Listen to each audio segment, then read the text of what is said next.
Hey everybody, welcome back. This is the HuffPost Game of Thrones Season 4, Game of Thrones Midseason Hangout. I am Matt Rappaport. We're excited to join you again to talk about the first half of Game of Thrones Season 4, HBO's hit, beautiful show. I'm joined by a lot of beautiful people on my panel. To my right, starting on the very end, we have Tyrell herself, Taylor Casti. No, just kidding. She looks got a little ginger, a little Marjorie going on. Yeah, a little bit. Not too bad. Is Marjorie a ginger? What is she? Is she? Strawberry blonde. Oh, okay. There's some strawberry though. Guys, she's a person. She's a person. I'm sorry. And then right sitting next to, I now have to say what Game of Thrones character you are. I feel bad. I have no idea. I mean, Hodor sounds mean, but you're. Yeah, it does. I would never say that about you. That's for last night. That's pretty badass. That's pretty badass to That's be true. Hodor. So I mean, I don't know what character Jon Snow. How's that? You went from the lowest to the highest that I've ever received. So yeah, You're we'll welcome. take that.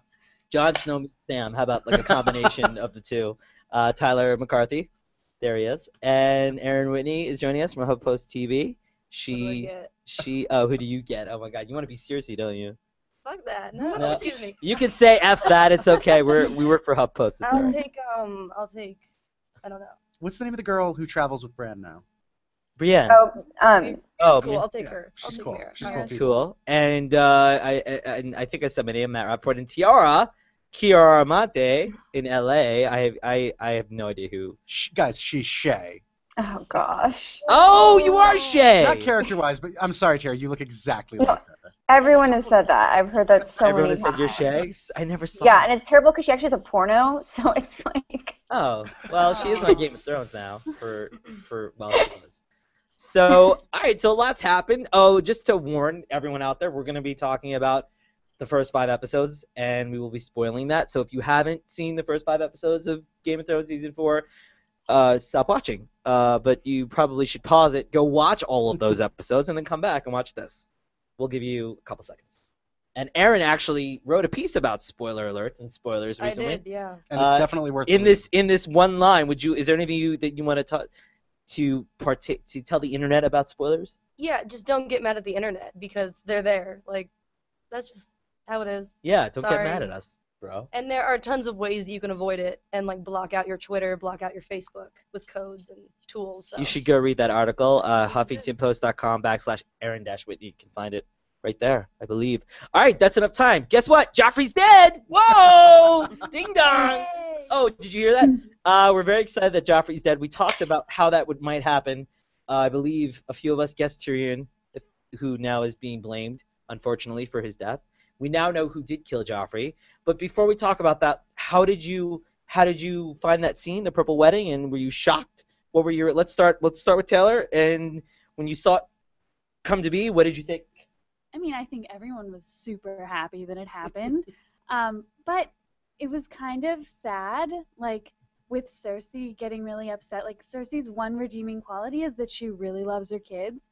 So to see her, actually feel human emotions there, I was kind of like, oh, I feel just the tiniest bit bad for you, but Joffrey really sucks, so yay! Yay! To speak more to that, Joffrey does suck, and I'm about to defend him, but no, Joffrey was a monster. Having said that, he did the only real moments of humanity we ever saw with Joffrey were when he was with his mother, or at the Battle of Blackwater when he wanted to leave the battlefield because his mother was calling on him. And there was just this horrible moment, which is totally a testament to the actor who plays Joffrey, whose name I'm blanking Jack on right Gleason. now, of course, Jack Gleason. There was a moment of when Cersei was holding him in his arms, Mommy, I'm dying. What's gonna happen? I'm scared. And I think as much as we wanted Joffrey to just die in the worst way possible, they ended up making it a little bit deeper with that, and I loved it. And Erin? Yeah, I just was screaming in my bed while watching it, just That's why her throat's a little raspy. She's still Oh, I'm screaming. still. But yeah, that was just, I did not know that was coming at all, especially so soon to see that in the 3rd episode. It was pretty Oh, it surprising. was the second, I believe. Sorry, the second And episode, actually, when we did you had already got 2 screeners, and when we did the first one, you already knew that was going to happen. We're all Yeah. like, oh, is Joffrey going to die? And you're I like, had watched it early, so I Oh. couldn't talk to anyone about it for Yeah. a week, and it was. All I know is that Erin sent me an email saying we have to do one after episode 2 or whatever, something like that. And Tiara, what about you? You knew it was coming like Taylor did.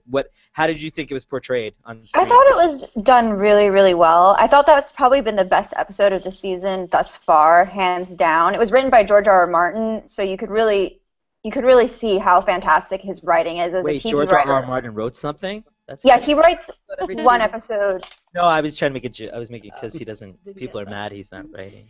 But no, I think it is really important to know that he wrote that episode because that can be such a tricky episode with how it's shown and how it's staged and like how you see people's reactions to the episode. It really sets the scene for the rest of the season. So the fact that George put his like stamp of approval on it and wrote it, I think was so important. I think there would have been so much more backlash against it had he not been like, yeah, I did this, it's great. Mm-hmm. And you know what, there still And there was were- backlash to it because a lot of people didn't like the conversations between like Cersei and Brienne and the Lannisters and the Dornish. They thought that was too forward for like diplomats. They were being too loony. But if George R.R. Martin wrote it, obviously maybe that's just how they were supposed to interact. Yeah. And the show has a different tone than the books. I mean, right? Book readers, Taylor and Tiara, the show a little bit. The tones are a little different in some of the strategies. Yeah, it's different. And I think with the wedding scene too, it's interesting to see those characters interact with each other because how often do you have those characters in one room? Like everyone's so split up all the time that I really enjoyed seeing those characters interact with each other that you wouldn't normally see together. Yeah. The whole entire episode, but specifically the last scene, had so many just moving parts that you didn't realize until all of a sudden you start seeing Joffrey choking that you're like, oh, I'm gonna have to watch this scene like 6 more times to figure out who did it. And it's interesting. And it's interesting because some people rewatched it till they found out who killed him. Because I guess if you watch it very slowly, you can figure it out. Yeah, I found that I thought it was Olenna at first. That was spoiler alert. But We've already covered. there's just like the first shot I think of when Tyrion is walking up for the glass for the wine glass, and you see Olenna sort of in the corner, and she has this look on her face that sort of caught my eye, and the way that they just framed that scene sort of seemed to hint at who was doing it. And speaking of, I mean, she does say to Tywin before the wedding or before they get to the party, she says, the Lannisters aren't the only ones that pay their debts. So that was right there. That was a killer line. And so, of course, Tyrion, poor Tyrion, standing right there with the wine in his hands.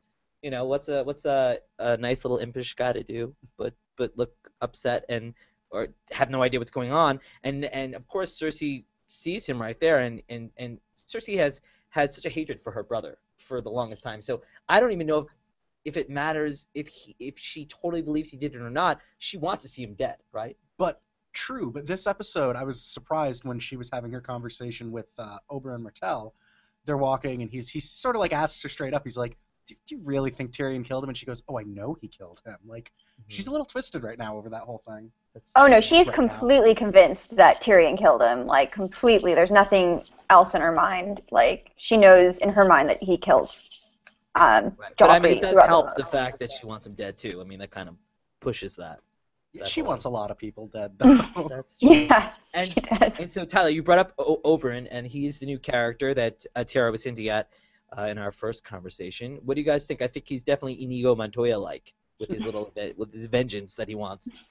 Are you impressed by him? What all the sexuality? I mean, we've spent a lot of time in his bed. Yeah. So, I'm excited to see him fight. From what I understand, there's a fight between him and the Mountain coming, which, first of all, I just really want to see the Mountain fight someone. Second of all, we've only sort of been hinted that he can fight. Like, he did the whole quick draw thing with the guy's wrist in the first episode, but yeah. I don't know. I'm interested to see how that goes down, to see, like, what he does with revenge if he does, like, once he gets it. I care about him quicker than I've ever cared about a new character in the show, though. I'm like, yeah, I like this guy. What do you guys think? I like the mystery element of him, that we just hardly see him, and when we do, it's just, he has very little to say, but what he says is very important, so it sort of just draws you in, and I'm just and excited the to see fact that more. he likes men, women, anything. He's down for it all. Yeah. What about you, Taylor? How would you say his portrayal is different than the book? Oh, I think he's perfect. It's exactly how he's portrayed in the book. And, Really? yeah, and Dorne is, and maybe I'm going to get yelled at for that, Fangirl. but whatever. But Dorne is so interesting to me. It's a totally different world down there. You've heard it referenced like multiple times. Oberyn has said it like women are equal in Dorne, so yay, go women. Go Dorne. And and- that's where Cersei's daughter is right now. That's where Cersei's daughter is right now. And we haven't really met anyone from Dorne yet, so I think the Martells are a very interesting peek into what life down there is like. Because it's the last kingdom that joined the Seven Kingdoms, little backstory. And they're fascinating. I love Dorne. They sound like the hippie kingdom. What part of Almost. that made you think anyone was going to yell at you for that? Because I don't know. How dare you? I don't know if there's some book person out there who's like, no, he's totally different from the book. I'm also sorry that Oh, I I just see. insulted you, book person. Oh, well, and so Did you just apologize to the hypothetical person you just made up? what about you, Tiara? What do you think about Oberyn so far and his portrayal? I think it's been extremely accurate. That actor was actually George R.R. Martin's #1 choice to play Prince Oberyn. So I think it's fantastic. The only thing is, like, yeah, he's bisexual, but they have like gone well out of their way to show a lot of sex this season, especially with Oberyn, which we can get into many of the issues that people have been having about all the sex scenes. Right, we will definitely get into that. I Well, guess we could jump. Oh, go ahead. His bisexuality in the show is I've always thought of it. It's ketchup on top of like the bigger burger that is this really complicated guy Did you who's just out make for a revenge food and- analogy to say? Almost. Okay, yeah. His sexuality is ketchup. Like his relationship with his paramour. I don't know what he likes to call it. I've heard the word And paramour. we haven't seen her in an episode or two, I think. She was at the wedding and she didn't have any lines, and Right. then I don't know. I don't think we've seen her since, but I She's could be wrong. busy. She's doing She's stuff. busy. Yeah. She's busy. She's got- awesome. she's got other Both of them people. are crazy cool. But yeah, I don't think anything's supposed to be meant from the fact that he's like a bisexual character, other than that just give you like a further glimpse into Right. what the Dornish people. And are. I don't necessarily think that. I mean, I don't really know how the world of Game of Thrones portrays that sexuality as far as like, oh, who you like or don't like. We do have a little bit early on with Marjorie's brother, and that he likes men. Oh, And- Loras. yeah, and Loras. Renly. Mhm. And her husband. What's interesting is Renly's guard in the books is called the Rainbow Guard, the guard that Loras was in, Mm. Yeah. which is a kind of a funny fact, is that, like, no one in the books thought he was, he doesn't say directly he's gay in the books, and a lot of people argued that Renly and Loras weren't gay, but the name of his guard was the Rainbow Guard. Yeah. I think George was trying to tell us something, maybe just a little bit. Are rainbows still the symbol for homosexuality in Westeros? In Westeros, yeah. I mean, that's a perfect lead-in too, because it's like what we see in Westeros versus what we know in our real world. What were you gonna say, Tiara? Because I was gonna go into the much talked about rape scene. Yeah, no, please do. I want to talk about it. Please, let's talk. So it's obviously, for those of you that don't know, not obvious, in the books, the rape scene is not really a rape scene. It's more of a longing scene, right? If I'm getting this wrong, that Jamie It had definitely not been there. becomes consensual. Right. Like she's like, no, In the books. no, I don't want to. Okay, yes, I do. Right. Let's do this. And it sounds like And her Based- protest was largely the location in the book. Yeah, right? It wasn't Jamie. It was more like, this is wrong. We shouldn't do this here, but let's do it anyways. right. And I have to say, even in the episode, I think that maybe they possibly were trying to go for that, even if that's not what was portrayed. And I think the director was kind of trying to say that that's what they were going for. And so it seems like the biggest argument, obviously besides the director saying that it wasn't rape, is that maybe it just was not filmed the way, it was not portrayed the way they wanted it to. Do you think, Erin? Yeah, I definitely think they were trying to go for a bit more edgier scene than was written in the book, but it just didn't come off right. I mean, maybe it was the way that they were acting it out, or maybe he was trying to make something more controversial for television, but Mhm. there's just no doubt that scene was a rape scene Yeah. in the show. Okay. But no, the directors and like the writers and everyone have come out and said that like it was despite what They we said saw, it became consensual. it became consensual. Right. So Which like I'm not sure how. the character of Cersei is not That's the walking thing. around right now like, oh, like Jamie raped me. She's like, oh, we did a bad thing together, right? In their minds, but I mean, what do you guys think? In the viewer's mind, I'm thinking that she was raped by her brother. Right. Well, I'm thinking So within it's the how do you- canon of the show. Well, so and They yeah, want and I to think be- that that's where people get into arguments, because I think it's like, all right, well, this is the way our world works, and this is the way their world works, and we want to try to if people see it, they're like, oh, well, it's portrayed like that, and no means no. But this idea of like what we think is rape and what the show considers rape. I mean, these two characters have had a really bizarre relationship. They have had.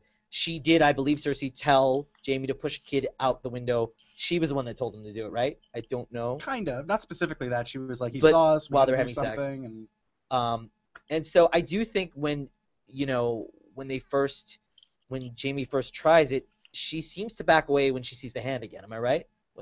She's like straight. The hand. He kisses her, and then she like sort of leans in and realizes that there's a metal hand there. Right. So it's almost like the beginning that like it seems like she was into it at that point at the beginning.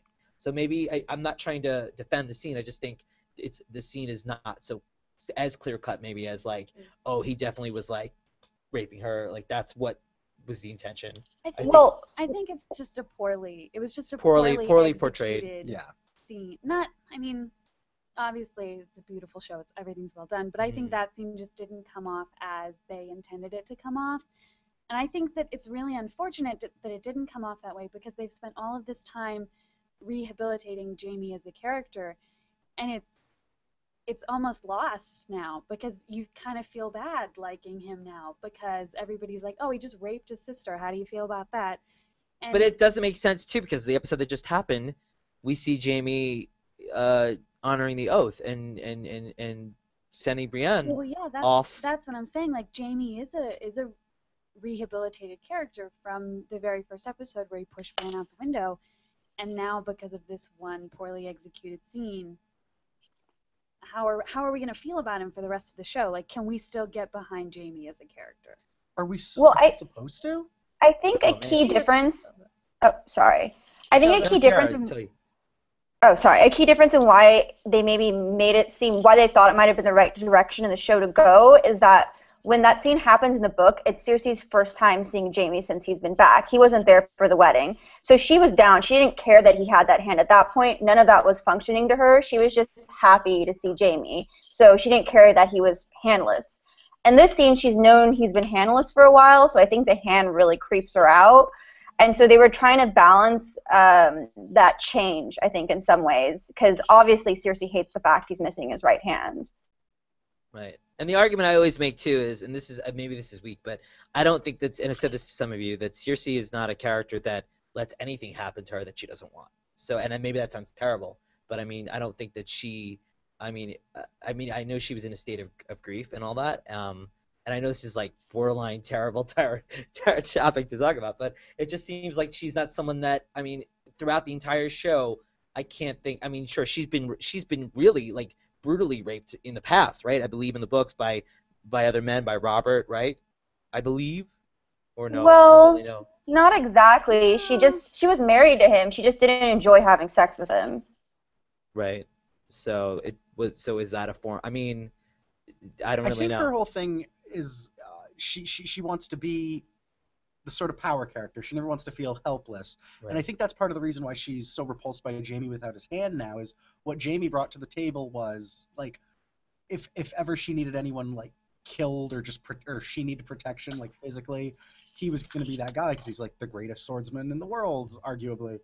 And now she sees him more like her brother almost, maybe. Like, yeah, now he's, like, more like her brother or just this... Now she has to take care of him, I think she feels. And until he gets, like, the juice back with his left hand, she's not going to be able to see him as that same guy. Mm-hmm. I mean, and a lot of people talk about how there have been way more terrible things that have happened than this as far as, like, physical things, as far as people getting killed. Poor Theon lost his penis. Spoiler alert again. I mean, a lot of terrible things. Someone drank wine out of Mormont's head. Like, that happened. I just think that in general, like, the topic of rape on a television show, regardless of, like, the context right now specifically is just, like, a very, very touchy, touchy, sensitive topic. Yeah, I mean, think about this season in television. We've dealt with rape on Downton Abbey, on Scandal. Law and Order obviously always deals with that, especially this season. So I think that, like, maybe audiences are reacting a little bit too emotionally and not considering where the context is and what the story is about, and that it maybe could mean other things. Right. And like Dany, I believe, she was totally, right? Way back in the beginning, Daenerys was raped. Drogo? Or even before that, like her life in the books, I don't know. Asking book readers. Well, you can go, I mean. Yeah, in the book, Dany's like wedding night with Khal Drogo is also very different than it was in the movie or in the show. It's a movie. That's okay. You're right. It's a really long movie. It's not TV. It's HBO. But it's much more consensual than it appeared on the TV show. But Dany has dealt with some shit as far as Viserys. Like Viserys was not. I don't know that it ever actually says that he raped her, but he definitely was really creepy about boundaries. He was an unkind man. Yeah. So Dany has had a rough life, and in of course regard, the but not as bad as they made it out. And the infamous Joffrey scene with Roz. With Roz. That was Roz. Poor pretty Roz. bad. Poor Roz. It was I think you have to see. Oh, go ahead, Tiara. Oh no, I was just gonna say I think part of the differences in how the rape is portrayed in the show versus the book is that the book is told through point of view. So you're hearing that person's like internal dialogue and what they're thinking, whereas the show, all we can see is like what's happening in front of us. So we are not hearing that direct line into their brain and what's actually going on. Right, and you make a good point there, and I think so. I guess just to move on, but the last thing I would say is So if the show, will some of you or all of you be disappointed if that scene and what happened is completely ignored going forward? And do you think that people will stop watching the show because of that? No, I'd be upset if they did try to like shoehorn a way to acknowledge it. To be honest with you, because one of the things I like about Game of Thrones more than anything is the fact that the fans can say whatever they want. They're going to do their own thing. They're not like Sherlock where they're going to read Tumblr for an hour and be like, here's what the show should be. So I think they tried to do this one thing with a scene. They failed, and now I think they should just move on because, you know, they have this roster of hundreds of scenes that were just dynamite. They failed one. It was an important one, and I think now it's just time to move on. Yeah. Cool. So weddings are not good. I think we've established for sure that we don't ever want to have a wedding. I mean, Tom, I like calling him Tom, even though he's Tommen. For some reason, I like saying Tom. But Tommen is probably going to be married to Marjorie. That's what it's hinted at. And hopefully that wedding will be, you know, do you? Uneventful. Yes, we do. So that might happen. And there was actually a wedding, a very weird, a quick wedding, disgusting as may be. And the person responsible, and we have a question. Hey, guys. Hey, Arcadian Sarvallo. Hello, guys. So, who killed Joffrey? Last episode gave a spoiler, even for the ones that read the book. So yeah, so we talked a little bit about that, and Littlefinger himself, I believe, is the primary man responsible, and he got married last night. So what did you guys think of that reveal? I'm sorry, Tiara, go ahead, jump in. Oh, I have so many opinions on that because that is actually the final chapter of the book, and it's incredibly epic, and it's a huge reveal, and like the way it went down in the book, it was like, holy shit, I'm going to reread this like 4 times. But they made it so passé in the show. Like, it was like, oh, yeah, I happen to do everything for you, Peter. But, you know, really, it's a huge deal. Like, this is a game changer as far as the plot and everything goes because everything that's happened to this point is because Peter pulled strings. Yeah, Peter Baelish. I noticed that a lot of outlets in their recaps completely just missed that reveal last night and didn't even notice what she said about him and everything that he's caused. So it's just odd why they would skim over it so quickly. It is odd. Maybe they didn't catch it. I mean, she did say that one line, but I will say again also the foreshadowing that you saw Sean Bean, you saw Ned Stark, you saw the letter, you saw all that happen in the previously on. So what do you think? So now that Littlefinger is in control and almost nobody knows that Littlefinger is in control, it's almost like Tywin doesn't even think that maybe they're in such trouble with the Iron Throne because of him. It does not even a thought in his head. It's at least from on the show. Iron Bank, you mean? What? Iron Bank. Iron Bank, not Iron Throne. Sorry, everything is iron. So what do you guys think of Littlefinger's what he's been able to accomplish with seemingly so little? I think I want to say it's brilliant, but I don't understand the why behind it. I understand that he pulled all these strings. I understand that he got Jon Arryn killed. I understand that he may or may not be working with the Lannisters. I understand all of that. That he has about 800 brothels. I don't understand why he's doing it, what his end goal is. I know the one thing we do know about Peter Baelish is, I think Varys said it last season, that he would like watch the world burn if he could rule the ashes. But whatever his plan is going to boggle my mind because it's like. So and he does say, "I take what I want." What did he say? I Look want. at you. I hate I you. get what I want. You know everything. You know Well, okay. Littlefinger and Varys are just the best. They are pulling all of the strings. Like, look at everything that has happened. Littlefinger killed Jon Arryn, or got Jon Arryn killed. It has set the entire chain of events in motion. And then on the other side of it, you have Varys, who got Dany and Viserys to, what's his name? The guy who they arranged the marriage between. Oh, the traitor. Yes, the cheese guy. Traitor. The cheesemongerer. Yeah. So they're both pulling all of these strings. They're both making everything happen. And they're in the background. And they're always in the background, and no one realizes, like, and I think it's been very understated in the show, but Littlefinger and Varys they have two very different philosophies about how the world should be run, or how they should act in the world and what their end goals are. And it's fascinating to watch them duke it out. Like, they're just incredible. Keep your eye on those two. Right. Guys. Well, I now think we a friend of mine will. said that Varys, if you agree that like intelligence is both of their superpower, Varys uses his as a responsibility, whereas Littlefinger tends to use his solely for ambition. Exactly. That's exactly what it is. What They're about foils you, to each Tiara? other. They're like perfect character foils. Like yeah. Thank you for that, Arcadian. Arcadian, let's see. Let's take some more Thanks. questions. More questions, guys. That was fun. Okay, specifically, this is about Bran. This is from Matt Paris. Hey, Matt. Specifically about Bran's story, for those of you that read the books, how do you feel about how the show has diverged from the books as far as Bran? And I believe in the books, Bran does not meet up with... I want to hear Tiara speak about this because her and I were like IMing earlier, and she straight up schooled me on this subject. School us, So I want to hear Tiara! what you have to say. Bring it. Well, in the books, Jon Snow doesn't even go to Craster's. The war happens right when he gets back to the Wall. And yeah, Craster's Keep, there are those people there, but there's this character that they haven't introduced at all in the show called Cold Hands. Cold Hands is thought to possibly be Benjen Stark. It's not confirmed, but he's a White Walker that's good. And he actually shows Bran throughout the forest and also kills the people at Craster's Keep. Wait, a good White Walker sounds like Wesley, like Blade or something. Like a vampire with... It's a game changer. It's a total game changer. It's a game changer, and the fact that they haven't introduced him... Do you think that Well, they're not going to introduce him at this point. Okay. I don't think they're going to have Benjen, or they're not going to have him, so it's a huge... it's kind of a huge upset as a book reader, and also I feel like they're trying to like stretch the show out for as much as they can, because a lot of stuff by now in the books should have happened that they're just like taking their time with, and it's driving me crazy because they've got a lot of stuff to do in this season.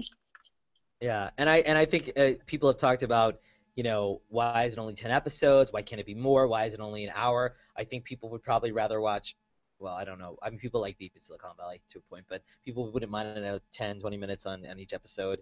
Do you think if the episodes, either they were longer or there were more episodes, they would be able to do more with these characters? Do you think that a lot of actors are kind of bumped off because of that, as far as... Definitely. Like, if I would sit there and watch Game of Thrones until I starved to death if they like made enough of it. Yeah. But, Me too. I think they've I would yeah. too. They've said a couple times though that 10 episodes is what they can do and still maintain the quality of the show that we all know and love, and like maybe that's a cop out, but I'm inclined to believe it and just be okay with it. We have these 10 episodes. We fill should them cherish wisely. them. Totally, but like, why write this like weird plot at Craster's Keep? Like, that was just such a waste of time. That was a waste of an episode, in my opinion, when you only have You think 10. so? Do you Yeah, guys, I mean... Do you guys think that there's any connection between that change or and the Nightwalker change from the last episode? Like, are those going to meet up as far as the baby and whatever the hell Craster's that Keep means? and the White Walkers? Yeah. Well, there's Or do you have theories any that... theories? Yeah, there's theories that Cold Hands isn't Benjen Stark and it's actually the Night King, so maybe that's why they didn't reveal him in the show as Cold Hands, because he's actually the Night King who they revealed, and that the Night King may not actually be evil. So Interesting. that's That's true. We one all kind of- possibility. Sorry, Tier. I was just gonna say we all What's happening? We okay? No, you're good. No, go ahead. Yeah, we don't actually know that the White Walkers are evil. We assume they are because they look really evil. Right. And like, he kind of attacked Sam, like he wanted that baby, but I guess like we we know precious little about what the White Walker's actual motivation is. Mhm. Well, we saw again at the end of the 2 episodes ago that they turned the baby into a White Walker by touching it, or the Night King did.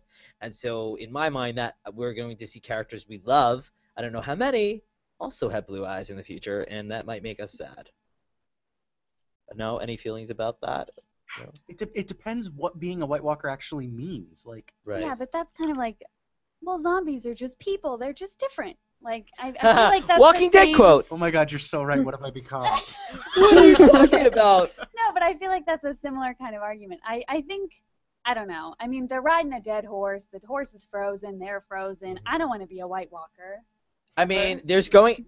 Superficial. I have not read the books, but I feel like there's going to be at least one character that we love. I don't know how much we love. That will be a White Walker. Well, yeah, Cold Hands was supposed to be that character, but he's not made an appearance on the show yet. Mhm. So it must be something that the producers know for not including him. Is my only guess. And actually, Littlefinger, I read something about him distracting everybody from everything, because of everything that's going on and all the distractions. I don't think, they've even brought up the White Walker since the first episode? And Matthew, that is really making me mad. I was so excited at the end of last season when they sent the Night's Watch sent the Ravens out, and they were like, by the way, everyone, there's White Walkers and they're marching your way. Right. And then the season opened with, guys, we have a wedding to prepare. Back burner. Like, that drove me nuts. I don't know why everyone is not panicking. And wasn't Stannis on his way to the wall? Yeah. At the end, he was like, let's go. We're going Yeah, with our army. he was like, that's where we have to turn our attention now.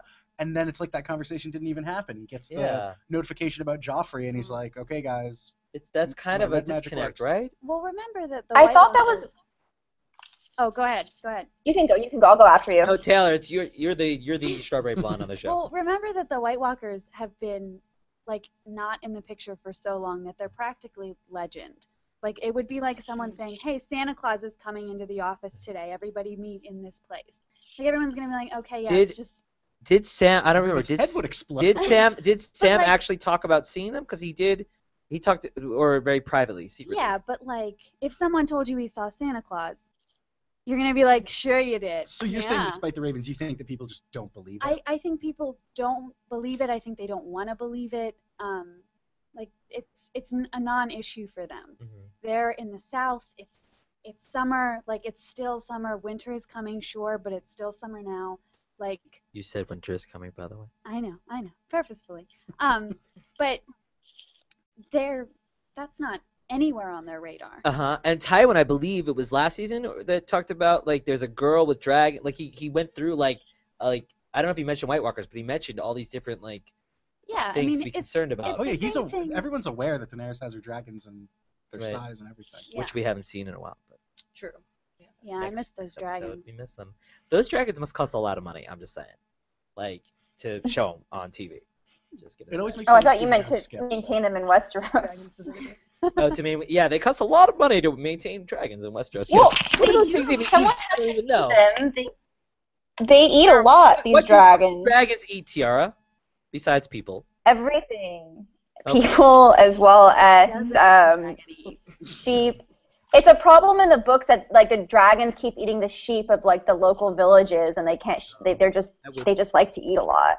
Yeah, That just seems feed like them a to slave problem. owners and kill the slave owners that way and just chuck them in the mouth. Multitasking. Exactly. I think Erin just figured out what Danny's gonna do because I believe we see her in the sneak preview of next week, kind of towards Westeros, which means maybe the dragons just do their fire breathing. I don't know. I agree. Aaron would make a great ruler. Just feed the Aaron should rule on a dragon. well, and Daenerys also said this episode that she's not planning on going to Westeros, or at least not immediately. Yeah, she wants to go back to. But if the dragons do, I mean, maybe are the dragons smart enough to know who to kill? I don't even know how the dragons. we talked about last time how she's losing or she's going to lose control. Yeah, they're in their awkward teen years. Rebellious. I They're don't know very. do dragons have like a dog, like in dragon years? Is that? They're in their terrible twos right now. I don't know. Whatever the phase is where you don't want to listen to your parents, they're in that phase. Are they even Yeah. big enough to conquer Westeros right now, though? No, they aren't. Like, they're pretty terrifying creatures, but I don't know. I could take She it. needs to give them some time. They're like, Yeah. she needs to love and let them grow. And it seems like she did lack a little confidence. This is the first time we've seen her lack confidence in a while, right? Mm-hmm. Yeah. So that was interesting. Starks. We haven't talked about enough Starks. Well, there's not many left. There's not many left, but unfortunately, Tyr. So I guess we could talk about our favorite Stark and the Hound. Or Yeah. if she is your favorite Stark, but if she's not, you can leave. you can leave. Right? She's good on Vine, and that's all that matters. So Yeah, talk she about tried to stab the adventures of Arya and the Hound. What is that going on there? I in your love mind? those two together. Someone else can talk about it, but I just want to say I love those two I think together. Erin should talk about it. Yeah, I mean, they're great. I love that she's just like becoming more and more defiant with him, and the fact that in last night's episode she, purposefully like keeps his name for last on the list, and then stabs him, which is just amazing. But there is like this, at least from my perspective, like he has a love for her. Yeah, he slaps her across the face, but I think it's more of this like fatherly kind of, he cares for her and he's protecting her. He seemed to panic in a way when he woke up and she was gone. Yeah. Like he does not fear for his life. He was not worried she was gonna like jump out of the shadows. I don't and think he's stab ever him. cared about anything in his life before, maybe, and this is probably a new feeling for him, maybe. Yeah, it's like he's turning into like a dad role in his own very strange. Although I way. don't think Arya gives a crap. Yeah, I think she still wants him dead. Especially after he robbed the guy who took them in and gave them the stew. Which was the funniest scene in the entire like series so far, in my opinion. When they're like praying to the gods and he's like, "Do you have to do all 7 of the prayers?" And he's like, "Oh, let's pray the stranger doesn't kill us in our sleep." And then he just that's just like the Hound last night when he's like, "All right, get it over with," right? When she's doing the list. Yep. Yeah. Kind of the same. Well, I think the Hound is so interesting to me because we have seen him have like tender moments before. He definitely really cared for Sansa, whether it was like a hi, pretty little ginger girl, How's your mother? or if it was like a genuine concern for her well-being. So I think it's nice to see him interact with Arya because Arya is so different from Sansa, and she's not someone that he necessarily. I mean, obviously she still needs protection. She's a little girl, but she's way more of a badass than Sansa is. And it's just cool to see their dynamic versus the Hound and Sansa's dynamic. Mm-hmm. He treats them very differently. I think the only he revealed something big about himself the previous episode. You just made another pun, by the way. Thank you. Where he stole from the guy and Arya's like, "Oh, like how could you do that?" And he's like, "They're gonna be dead come winter. Dead men don't need gold." So you get the idea that like what he values are people who he thinks can survive. Intelligence. Intelligence, not even intelligence, but just people's ability to like not be weak. And I think the fact that he keeps Arya around at the end of the day, that sort of revealed that he thinks Arya is at least here for the long haul. Mm-hmm. And when he said like how many Starks do they have to behead before you get this through your head, that's like fatherly advice in its way. Yeah. Right. I don't know. Hold on to your head. Keep your head attached. Don't die. It's interesting because I feel like Sansa and Arya have 2 guides that are so different. Like Arya's guide is this like hardened battle guy that's teaching her to kind of be a badass, whereas Sansa's guide is Peter, who's teaching her how to be sneaky and be behind the scenes. And both girls are learning how to be people other than themselves, being guided by others. With Sansa, she's Elaine, and with Arya, how to survive without being royal and not using the fact that you have a name, like a royal name. Right. Interesting. That's a good way to put it. And it's going to be interesting to see, the tales of the Stark girls and the Stark children. Because they obviously have an important role to play, the Stark children, and see. I feel like that's probably its own little movie, the Stark children. Not Tony Stark, but it's interesting to see them all become strong on their own in a sense, especially Bran too, as we saw with what he did with Hodor, making Hodor into a murderer, and that was awesome and bizarre at the same time. Yeah. And I think Jaime Lannister wants to kill that guy. I'm just guessing, but yeah, he'll be happy to know he'll be. Well, yeah, that's the same dude that chopped off his hand. Mm-hmm. Yeah. Well, in the books, he's already dead. Bolton actually chopped his head off and sent it to Jaime as a sign of his fealty to the Lannisters. Interesting. So he never even made it up to the north. But the Bran Hodor thing Yeah. was really interesting for me because that does happen in the book, but it was so different to watch it on the show because in the book, like you don't see it But to see Hodor, like, after he had killed the guy and he sees the blood on his hand, like, Hodor is, like, one of my favorite characters in the whole show. I just love him. I think he's hilarious. I want Hodor all the time. All Hodor all the time.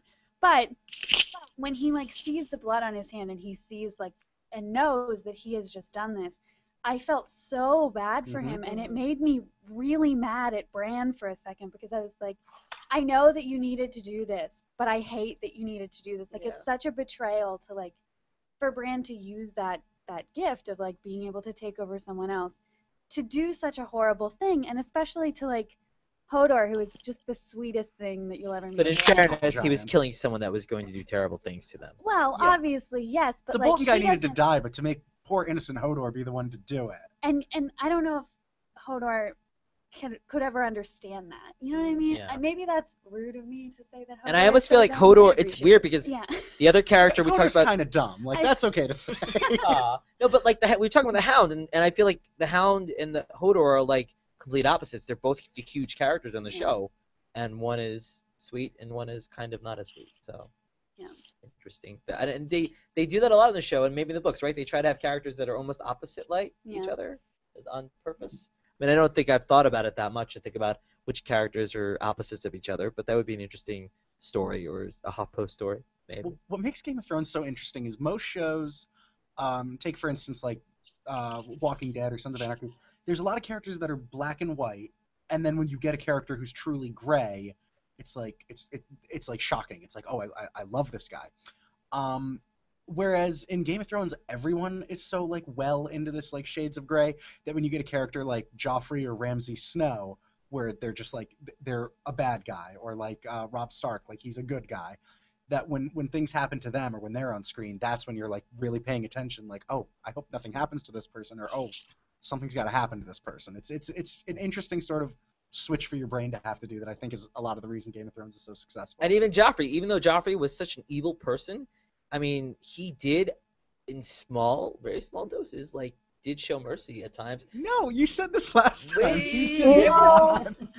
Maybe no, He's but pretty like, evil. like you had to be convinced to show mercy, but Tiara's like, no. Okay. But I think the really interesting thing about this shades of gray thing with Game of Thrones is that we as the audience can decide who we want to like and who we don't want to like. It's not spelled out for us like, these are the good guys and these are the bad guys.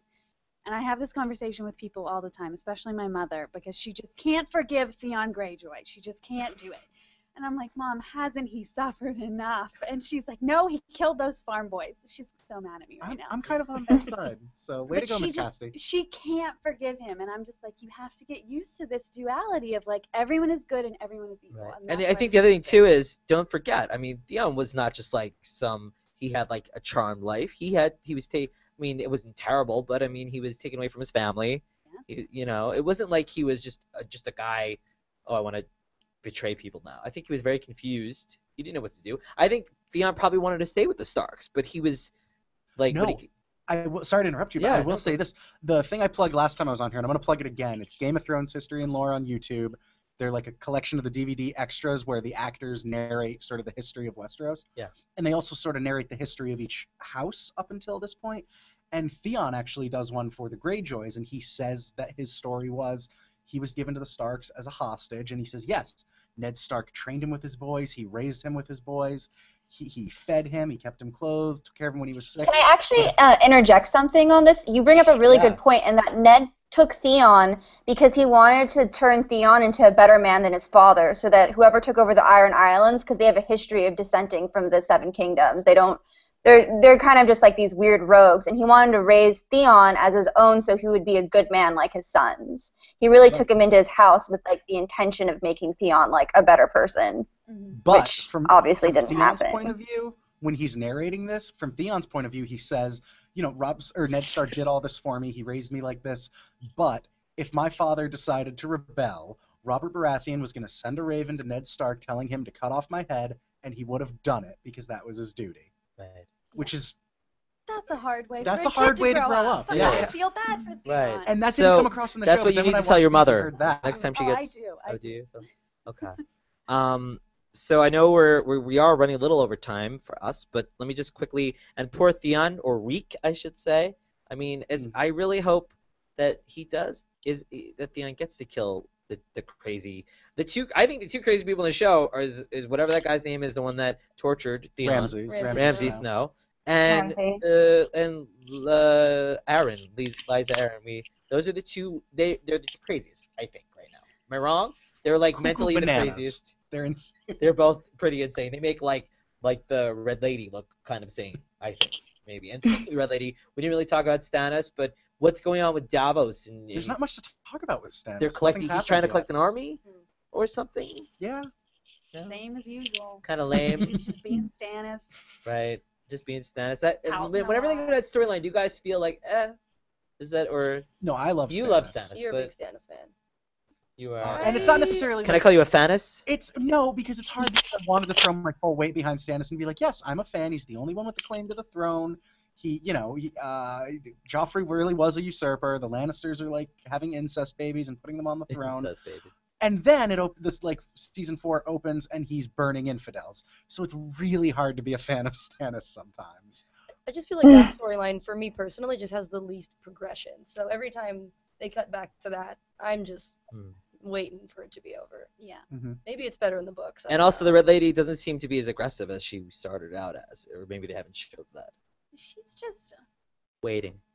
Yeah, she's always got something going on. She's kind of like a baby version of Littlefinger or Varys. Like, she's always pulling the strings. You never really know what she's up to, but she's got something cooking 90% of the time. Would it be shocking if Littlefinger had a connection to the Red Lady? At this point, it wouldn't be shocking. If Littlefinger knows everybody. At this point, it wouldn't be a shocker if Littlefinger was responsible for the zombie outbreak on Walking Dead. He is everywhere. Here's a good question from Dane Cardiel. Hey, Dane. That we haven't talked about. Can you talk about the motivation for the wildlings at this point in the midseason? The wildling attack on everybody and what they are up to. Is there you have any feelings? Just killing people? I guess I don't get the power. No, they want to get away from the White Walkers. That's why they're coming down. They want to get away from the north. That's why they're coming down. Is because they're trying to get away from all the chaos. Is that clear? That's why they're doing it on the show, though. I'm asking. Is it clear to you guys? I don't know. Well, there's sort of. I didn't really get a strong motivation, or why the cannibal guy. What's his name?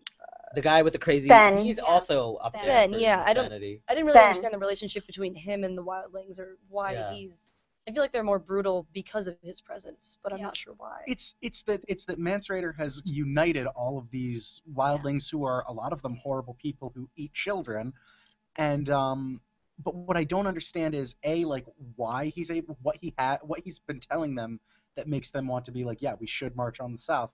I don't understand how he has united them, these seemingly ununitable people. But what Tiara said makes a lot of sense is they know full well the White Walkers are out there, and if the only thing separating them from not getting turned into one or murdered by one is the stupid wall that the Southerners put up, then yeah, I can totally. But it seems like they're trying to attack. Well, I don't know if they're really trying to attack Castle Black or they're trying to just.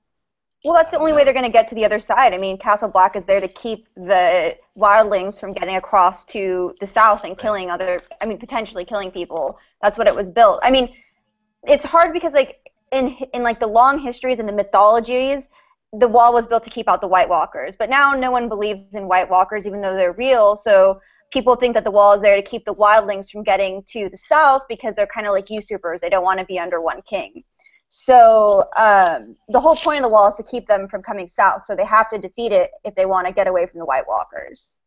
Right. And actually, Matt Paris just asked a follow-up to that about Ygritte and how people feel about her. Do they hate her because she shot Jon? But he did betray her, and she was helping to kill people. I think her shooting Jon doesn't make her unredeemable because, like they said, that she could have put one of those arrows through his eye if she wanted to. But I don't know. You guys should answer this too. Yeah, seeing her kill people with brutally, and you saw it from the point of view of a kid who was watching her, I think, murder his mother. Tough to come back from that.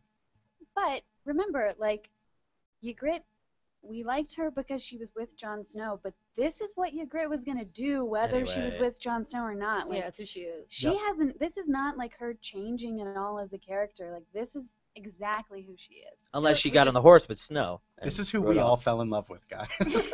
Introduced to the softer side of her at first, so that's why it's harder, I think. maybe Jon Snow makes her better. Maybe like Well, brings in the out, like, cave, femininity or she does. something. He Well, does. they Yeah. make each other better because they're in love. That's true. She definitely made Jon better, and I think like seeing Jon at the beginning of the season, sort of go and he goes to get like take his licks from the higher ups in the Night's Watch, and I liked that. I would have tried to lie my way out of it. There's absolutely no reason they need to know that like he slept with a wildling girl or anything like that.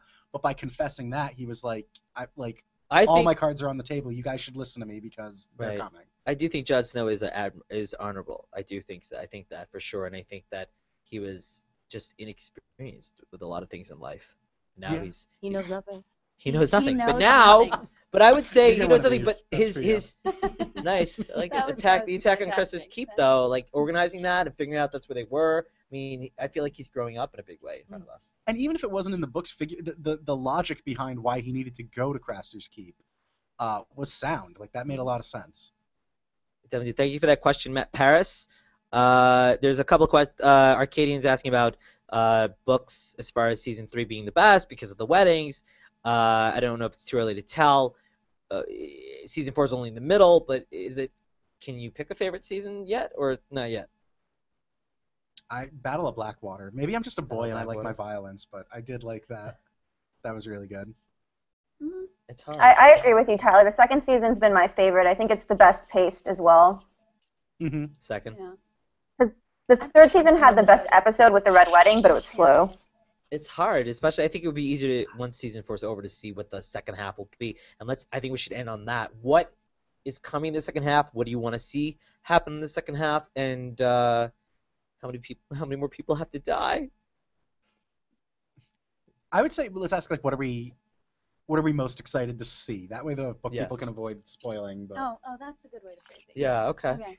I don't want to go first. I need to think. You guys. Okay, think so. sure. I opted you. What are you most excited, I Tyler can't pick McCarthy? to anyone. You can pick more than one thing. It's okay. You can be excited for 2 things. I'm obviously very excited to see what happens with Stannis and what he ultimately decides. I do want to see. I'm very interested to know how the fight between Oberyn and the Mountain goes, because will he be satiated with his revenge? And also, like, kind of, this is like, how does this dude celebrate? Like, yes, I'm assuming he wins. The Mountain very well could just take his head off, but I Right. don't see it going down that way. I think from what I've seen in the trailer, the way Oberyn fights, typically the people who don't the people who come to fight and they don't bring like typical knight's armor and a longsword usually end up surprising us, like Dario Naharis, little Grey Worm, the Arya's dancing instructor, who they really took That some was- licks last night. Yeah, that was but, interesting, right? But those The people Hound. tend to come and they surprise, and I'm always interested to see them fight. And I think he's going to win against the Mountain, but I want to know what the aftermath of that is like. Interesting. Okay. I'd say I'm just most intrigued this season by Jaime in general. Every episode I seem to hate him once and then I'm kind of fighting for him the next, but there's this complexity to him that I just want to know how they're going to resolve it, or if they're going to leave him still as this character who's just constantly fighting good and evil. And just the whole treachery and manipulation behind Marjorie, and how much more evil maybe she's going to get this season, or how much more advantage she's going to take of Tommen. I don't know. Interesting. I am interested by everything that the Lannister children do. Huh. The children being Cersei, Jaime, and Tyrion. And Tom. And baby Tom Tom, who is the sweetest guy. He's just precious. Yeah. The scene where Tywin comes in and gives him that history lesson, best scene in Game of Thrones. And not to ruin anything, but he is king now, which means his head is on the chopping block, unfortunately. I also would really, really love to see more Sir Pounce. I don't think that's going to happen. He's gone. He's gone. Yeah. I want it. I want him back. And I want more Pod. Sir Pounce was the cat, everyone. just Yeah, so that you was the know. cat. Yes. I want more with Cat in it. Pod and Brienne. It's really Pod We is- did get a nice scene last night. He did, and I love that character. I was always so annoyed with him in the books because he's just like this bumbling little guy who Mhm. just runs around and messes things up. But in the show, he's funny and he's in a way charming, and it's just I just really like him as a character. And I wanna actually- see their I think now Brienne has 2 people that might be in love with her, potentially. who's in love with her? No, I Jaime think and Podrick, you Jaime said. and yeah. Oh, you Think- think Jaime's in love with her? Well, I think that the 2 of them there's a potential. There's a connection. There's a connection There's for something. both. I think as that develops, characters that stay together Yeah.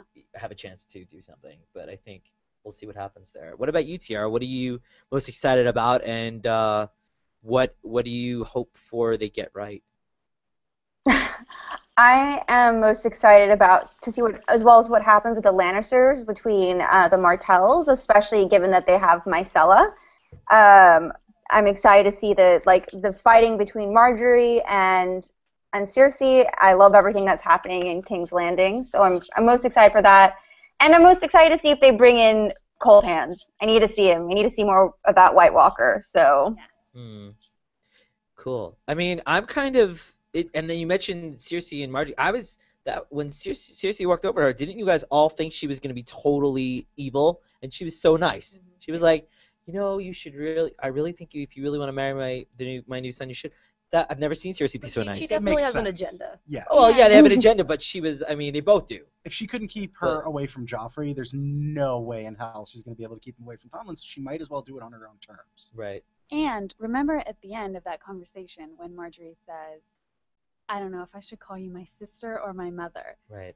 And she did not like that. Cersei hated every second of that. She previously threatened Sure. Marjorie specifically, if she ever called her sister again, she would have her strangled in her sleep. Yeah, that's true. But she was able to. Yeah, I didn't see her lose it though. But maybe you could see internally. the hate in her eyes. Like, don't you dare call me your mother. Like, Right. no. Because It is Cersei now the prides- battle of the queens.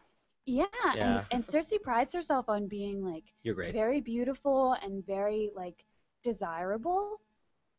And Marjorie is now like sliding in there. Mm-hmm. Does Cersei have sex with people that don't have the last name Lannister? Besides she Baratheon? did the squire. His last name is squire. also Yeah, Lannister. he's a Oh. Lannister. That's yeah, her cousin. still- That's her cousin, yeah. Did you see the kid? Yeah, you're not there. Blonde hair. He was a More subtle Lannister. incest. I'm looking forward to seeing my man Tyrion getting out of that trial situation, and I'm very scared to what might happen to him. And I really don't think he's gonna die, and they're gonna kill him. But I mean, I can't imagine Game of Thrones without Tyrion and Peter Dinklage. That would be kind of very sad. That would be sadder than even Ned Stark, I think, if that were to happen. I don't know how he's going to get out of it. I think the only way he could get out of it is if there's hardcore proof that either he didn't do it or that someone else did. Who are his judges? I believe Tywin. Tywin, Oberyn, Tywin. and Is it The, serious? Martell, The the father, Martell Martell. dad. the Martell dad. Oh, I didn't Yeah. know that. Okay. Okay. So Marjorie's Mhm. I think it might come down to Tywin surprising us and being like, no, the little imp's not guilty. You think? Yeah, the way he addressed it in this last episode, saying like, "I'm not going to discuss the jury with you," to Mhm. Cersei was like kind of surprising to me. Yeah. If he could have been, if his plan was to just be like, we hate that little bastard, I can't wait to have him killed. If he was going to be able to have that conversation with anyone, it would have been Cersei. And the fact that he didn't was very telling. And I there's a Stannis Baratheon fan. It says Viola Minyam. She's with you. Yeah, She loves the Stannis. I because think she's smart. she's SMR too. For sure. Yeah, Tyrion and I'm just to see the dragons, what they will actually do and how they will be used. I feel like they've yet to be used in whatever George R.R. Martin's game plan and Daniel B. Weiss, the guys that create the show. D.B. Weiss. I'm like what the ultimate goal is for the dragons and how. Does any of this actually matter because they're White Walkers? That's the other thing. We're doing all these gaming and all these planning. And you're like, we're watching them plan and try to conquer each other, but they're White Walkers. That's why I feel a lot of people are a little upset with this season, is because we've known from the get-go that everything that happens in King's Landing with all the, like, not normal characters, but all the, like, sort of primary characters, eventually their world is going to be shaken by what's happening with Jon Snow and the White Walkers and what's happening with Daenerys and the dragons. And the fact that it just keeps not happening means the stakes of, like, the weddings and all this just go lower and lower and lower. And eventually, like, it needs to just come to a head so that we can understand, like, we don't know what's coming next. We know inevitably Daenerys is going to come. We know inevitably the White Walkers are going to come. But we know nothing after that. We know nothing. HuffPost. No, we know something. That was a very good point. It was a good wrap up for Midseason. 5 more episodes to go. Sad. We will come back to you at the end of 5 episodes, and we will talk more about the finale. We'll probably be very excited about it, and we'll probably also cry that we have to wait probably another year for more Game of Thrones, but there are those. Or you can read the books. Read the books. Read the Listen books. on books on TV. Yeah, read the books. Read the books, or Read the books. you know. I appreciate both of you just like knowing everything, but still Read. having this conversation as calm, cool, and collected as you did. Oh yeah, and so let's not ignore Viola. Real quick, she just said that the book Stannis is better than the one portrayed on screen. If that you guys can confirm. Completely. Yeah. Okay. All right, that's it. Thanks for watching. We'll see you next time on HuffPost Hangouts. Rappaport, Erin, Whitney, Tyler McCarthy, Taylor Casti, and in Los Angeles where it's 90 degrees, Tiara, Chiaramonte. Thank you everybody so much. Have a wonderful day. Enjoy next week's Game of Thrones. Bye. Bye.